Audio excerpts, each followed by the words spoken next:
All right, folks, so today we're going to be taking a look at this 2023 Mazda CX-30 and this 2018 Mazda CX-3.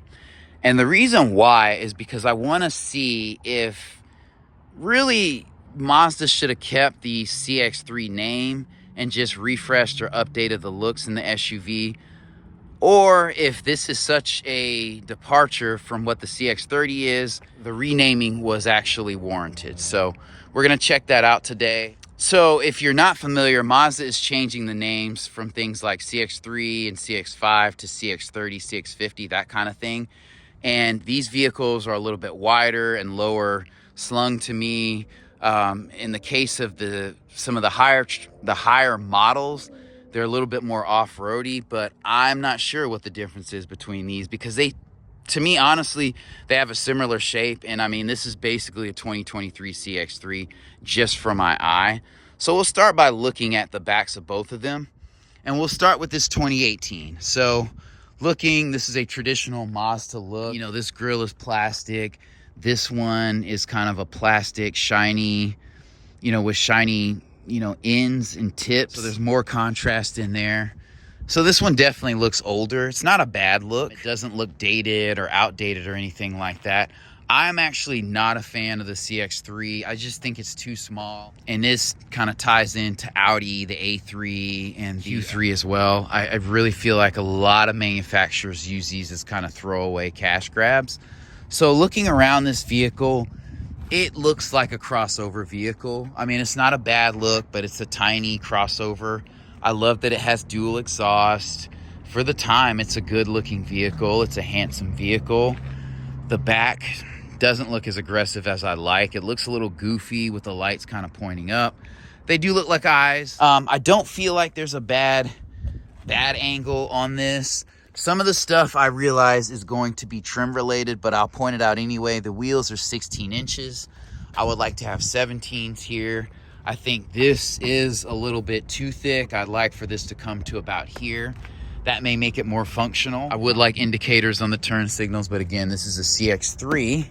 And this vehicle, one thing I do love about it is it has a 2-liter engine. Some manufacturers would take the opportunity to do 1.5-liter turbo. Wouldn't mind that if it was a Honda, but just like Ford, Chevy, some of the other ones, or even like a 1.3-liter that they would put in the Chevy Trax. But again, this goes back to 2018, so that wasn't a thing back then. But okay, so one of the drawbacks about this vehicle is that if the battery is dead, which is the case with this vehicle, you can't actually open the tailgate without pulling off a cover and a screwdriver. So my apologies. We're going to have to skip that piece.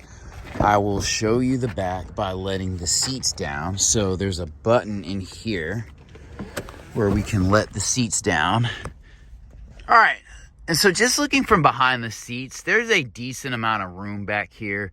I mean, it's gonna be a little bit greater, it looks like, than a Mazda 3 hatchback because this vehicle's a little bit more bulbous. And then with the seats down, you get a bit more utility. So that's the thing about a hatchback or a crossover such as this.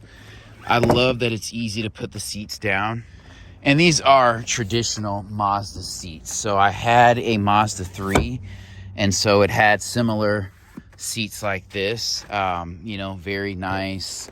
This is not a luxury interior by any means. So I'll start with the door. This is hard touch. This is soft touch. This is soft touch. I wish this had metallic trim. This kind of has a faux blacked out carbon fiber thing here. So again, the vehicle is not doing that much. The doors are a little smaller. Sitting in the back, this is a 4-seater vehicle. This hump for the exhaust, you're not going to want to fit 3 adults back here. The vehicle feels firm. It feels solid. It feels like I'm sitting in a car. There's really no step up height. The seating back here is very straightforward cloth. It's grippy. It's not bolstered. You don't need bolstering. It does have, a shoulder that kind of juts out a little bit. Your mat pockets are pretty small. You don't have one behind the driver's side, but that can be a trim thing. So some of this, is going to be a trim thing. But I'm looking at overall feel. And so hopping in the front seat, the door situation is the same. This is hard. This is soft. You know, the buttonry is just very straightforward. You know, your cup holder is definitely usable. You have a speaker here. I love these circular vents right here. Unlike a Mercedes, you have the button in the center of the vent to turn, or the little knob. They feel sturdy. They're not the easiest because they kind of wobble when you're turning them, but you have traction control. You have, you know, tire pressure monitoring here. We'll check under the hood there a little bit later. I love that the gas release is right there, so you don't have to dig around for it. Sitting in this seat, this definitely reminds me of my Mazda 3. So if you've ridden in a Mazda 3, you understand, like, I'm not the widest guy. I'm kind of tall, but, you know, these seats feel kind of small and they kind of hold you in place. But small is the operative word here. And obviously, this is not like a super upscale model. Well, I won't say that. So this car kind of reminds me, honestly, of my Jetta. So you have navigation in here, but and you have push button start. So those are cool touches. You can't really see it because it's recessed. This is a small car, but having navigation with these kind of buttons is kind of silly to me. So this is electronic, so you're not like turning a dial that pulls kind of a cable to kind of actuate the to kind of move the actuators, but this is going to be your display for, you know, climate control. You do have USB-A in here. Obviously this is a 2018, so you're not going to be seeing USB-C in a CX-3. And then you have your drive mode selector here. Sorry, right here. Traditional e-brake right here, and these little buttons here. So you kind of have to adjust your expectations for a Mazda 3 when you hop in a smaller vehicle like this. Visibility is not great because the front seat seems to be a little bit recessed, so you're looking up and out, but you do have a backup camera, so that's okay. You have a mix of analog and digital in here, so that's fine to me. This screen is small, but if you've been in Mazdas of this time frame, you kind of understand it. I get it. It's a CX-3. I like that they added this touch here. This is faux leather, but I like the stitching here. I like the red little dial inlay there. That looks good. You have a traditional rear view mirror. You have traditional, the battery is dead. That's probably what happened. Somebody left these lights on. But anyway, you have incandescent lighting in here. The doors do feel solid. And it's not like the interior feels cramped. It's just the seats are small. I like the design, but I like the seats in my Mazda 3 better. They were like black on black. You know, this to me looks a little economy. You do have one automatic piece of glass. The glass doesn't feel cheap. One thing I love about Mazda is they have thick pillars here. So when the windows are down and you close the door, it doesn't rattle like they do in Volkswagens. So I've noticed that. Even I saw a video where a guy had like a newer Type R, and when he closed the door, I heard the same rattle that's in my 2015 Jetta. So that was a little nerve-wracking. I do not expect to have hydraulic struts, and you don't. This hood is heavy, it's steel, it's fine. This 2-liter engine is gonna give you sufficient horsepower. I'll put the specs down in the video. It's probably about 150 horsepower, 150, 60 pound-feet of torque. Not bad, you know, a 2-liter, you know, naturally aspirated engine. So I'd rather have this 2-liter naturally aspirated engine. I mean, you don't get as much power as like a 1.8-liter turbocharged engine, but that's okay. This is sufficient power. Your alternator's right there, battery's right there, air box is there. Everything is straightforward. You can work on this vehicle. So the doors kind of wing up and out. Honestly though, with regards to this vehicle, I would rather have a Mazda 3 hatchback and just like a more upscale trim. But we'll walk over to this 2023 CX-3. Looks wise, obviously this looks better. It looks a little bit wider. It feels like it sits about the same height, maybe a little bit higher.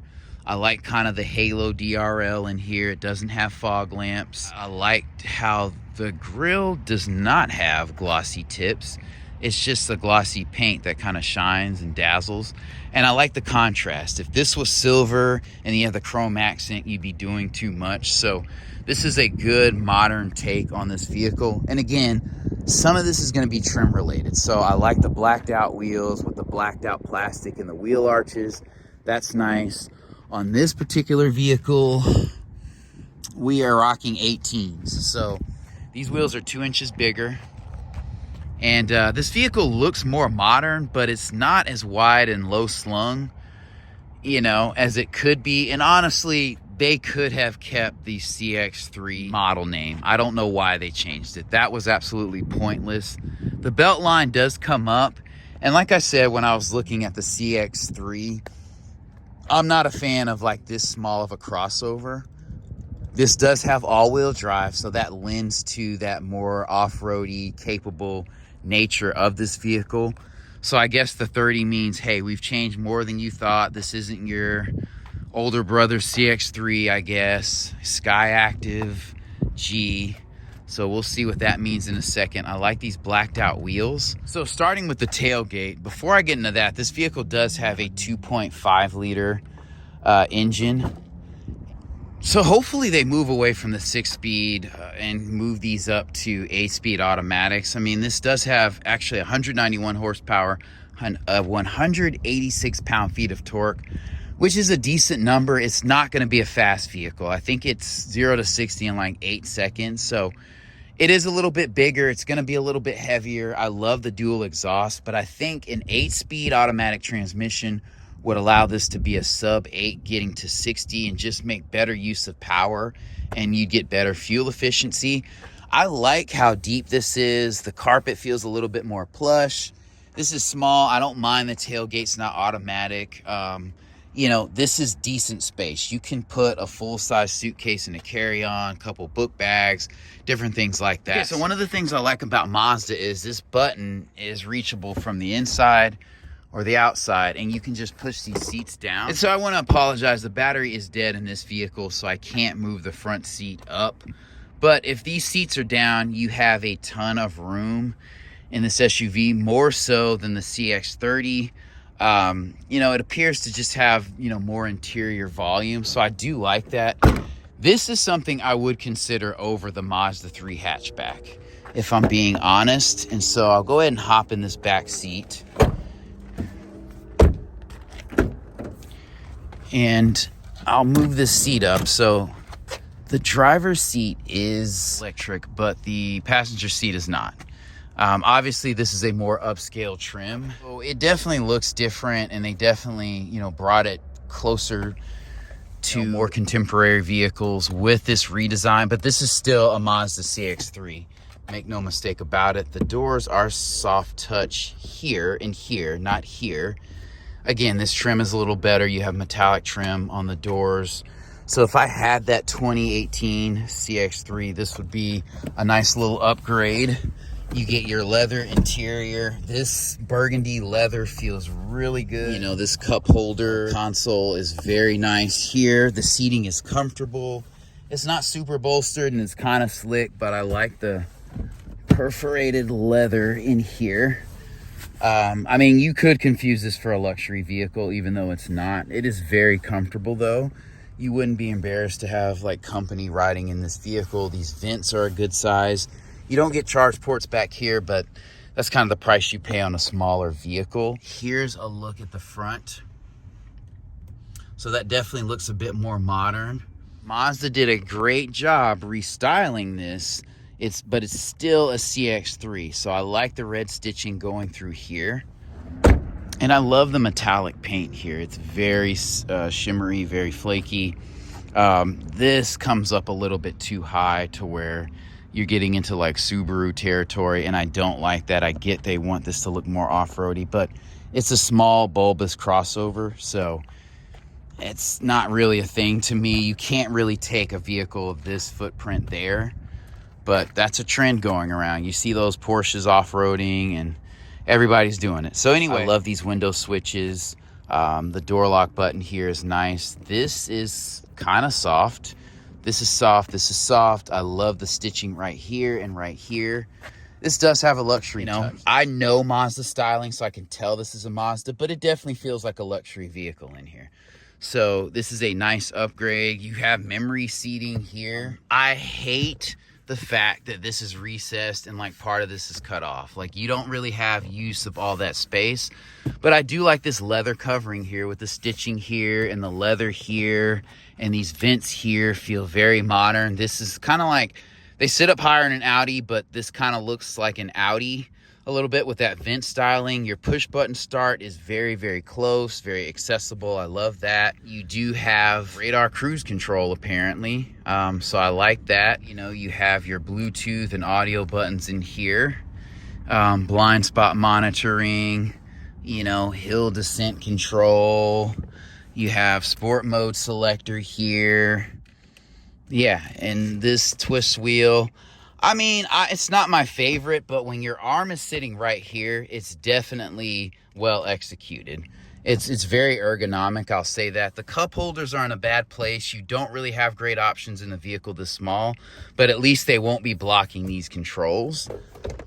I do like the space you have in here. You have 2 USB-A charge ports, and then you also have a cigarette lighter charge port, which I don't know why we still have that, but this does slide back and forth. So that's pretty cool. These seats feel good.